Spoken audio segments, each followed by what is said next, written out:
All right, hello everybody, and welcome to another elevator parts video. Instead of wiring and building stuff today, we're just gonna take a moment to appreciate some of these elevator buttons. Now these are Schindler R-Series buttons, and these are not found here in America. So I figured I would take this video to break down all of these buttons and show you how they work, and then show you a little cool feature that I like about Schindler R-Series that makes it really useful for wiring. So let's go ahead and get started, and we're gonna start this video by just simply looking at the buttons and seeing what they all do. The first button right here is a very small one. This is probably one of the smallest elevator buttons I've ever seen. It's a very simple button. You can see it has the old Schindler logo.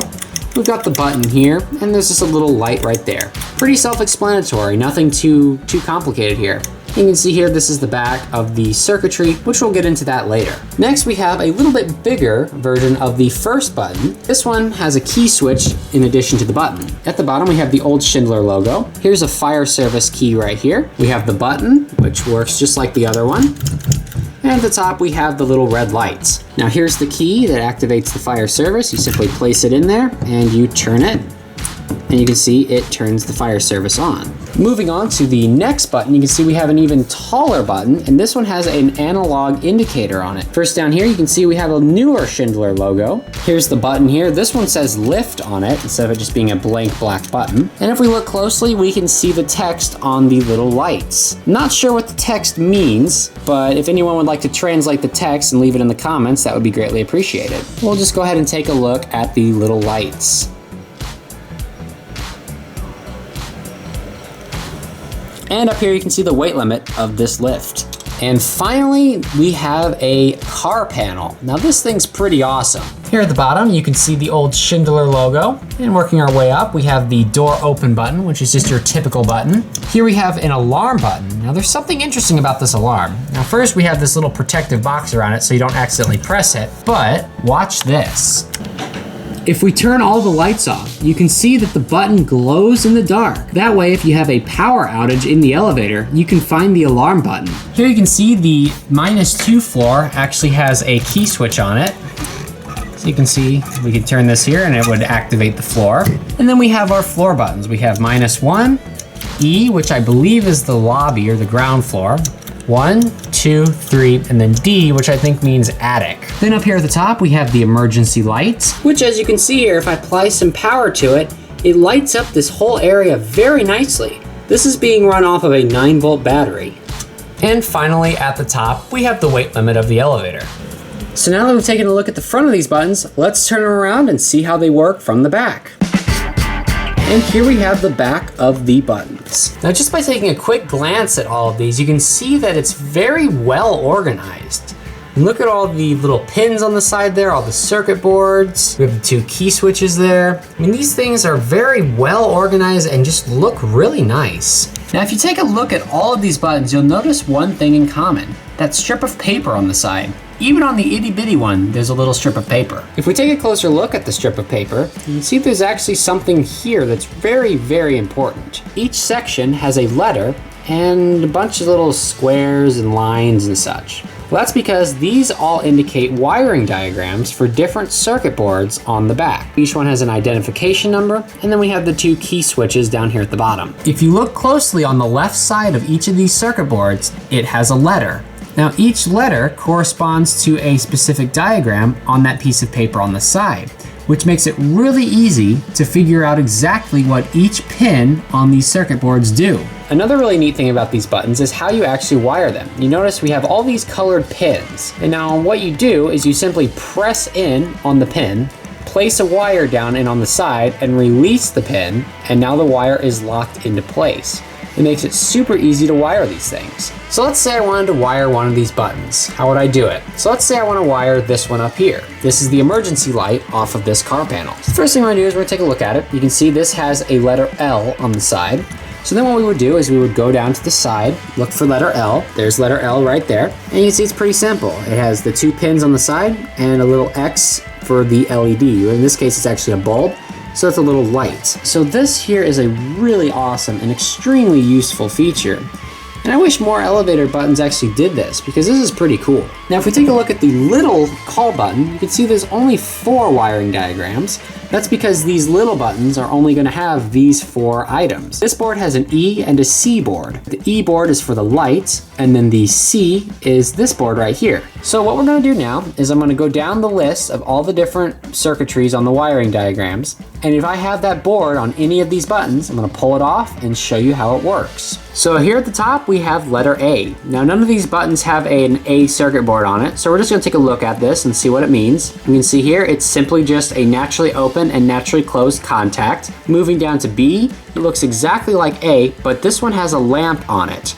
Now we actually do have a B on that button over there. Now removing one of these circuit boards is super easy. You simply just pull on it, and these little metal pieces are what hold it in place, and it slides right on out. So let's go ahead and take a look at the board. You can see here it has the letter B on the side. I think this one's a little damaged because you can see that one of the little pins here is stuck down. I'll have to mess with that and see if I can get it to pop back up. And we turn to the front here, we can see the little contact itself. And if we look down in the hole there, you can see there's a lamp, just how the wiring diagram showed. The contact on the side here, when it's not pressed in, you can see it's touching these 2 contacts, which makes a naturally closed connection. And then when we press down the button, the pieces of metal move down to the other side, which now closes the other 2 contacts. And then the bulb is simply down there in the middle. So that is a B circuit board. All right, next on the list, we have a letter C board. Now, I'm not really so sure exactly what the little boxed lamp light means, because there's no lamp on the C board, but it's basically just the B board without the lamp. So here's the C board right here. You can see it says C on the side. We have 4 pins here, 2 for naturally open and 2 for naturally closed.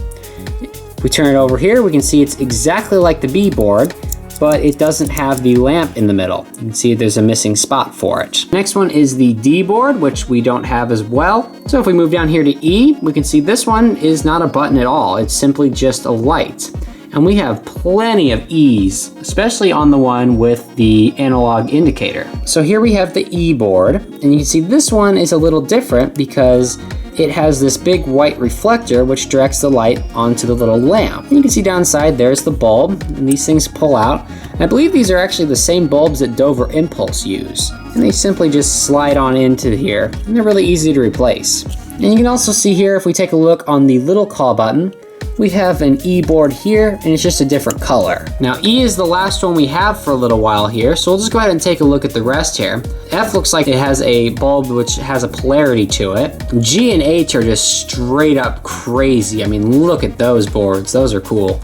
There's J down there, K, and we have L. Now we do have an L board, which is up there on the emergency light for the car panel. All right, so here's the L board. You can see this one's a lot bigger than all of the other boards. It's about 50% bigger than the other ones. Again, this one only has 2 pins, and that's because this is simply just a light. And you can see here we have a little bulb. Now this is an MB base bulb. These are very commonly used on elevators, very easy to replace. This is just a little 9-volt one. So if we place a 9-volt battery on the back here, we can see it lights up very bright, as we saw earlier. And the last 2 things we have on here, you can see there's a blank one, and then there's a 1. And you can see these have a different hookup than the others. And that's because these are for the key switches. So here's one of the key switches right here. You can see it has those little double circle things up here on the corner, just like the diagram shows. So to take the key switch off, you simply have to remove these 2 screws. Once you've loosened up the 2 screws, you can simply take them out, and now you can remove the key switch. Here's the actual contact part here, and then underneath here we have the actual key switch itself. Now I'm not going to take the whole key switch out because I don't think that's necessary. So in the front here you would insert your key,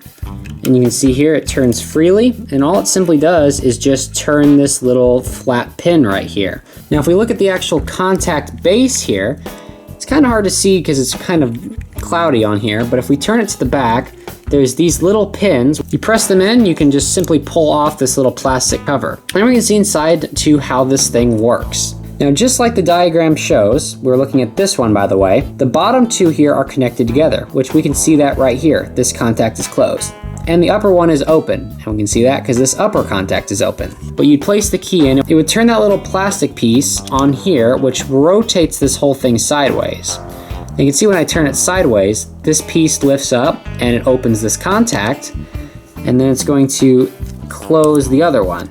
just like that. Now this contact is closed and this one is open. So one last thing we're going to do before we finish this video is we're going to take a look at the actual button itself, because if we turn this thing around and we pull out the circuit board, you can see the button itself is still left in there. So we can actually take this button out, and there's this little black plastic piece in here that if we remove that, that's what gives the button the black look, because now it's clear. And the button is being held in with these 2 plastic pins, so you press those in, and now the button simply just slides on out. Now if you want to take the little plastic ring off, you would push in these 4 pins and the whole thing would pop out, but we don't really need to demonstrate that. And we can take a look at the actual button itself. There's a piece of plastic, and there's a little black piece that simply slides in there and gives it that little look. And now to put the button back in, simply press it back in here. You'll hear it latch into place, and slide the little black piece back in. And then simply place the circuit board back behind and just clip it in there.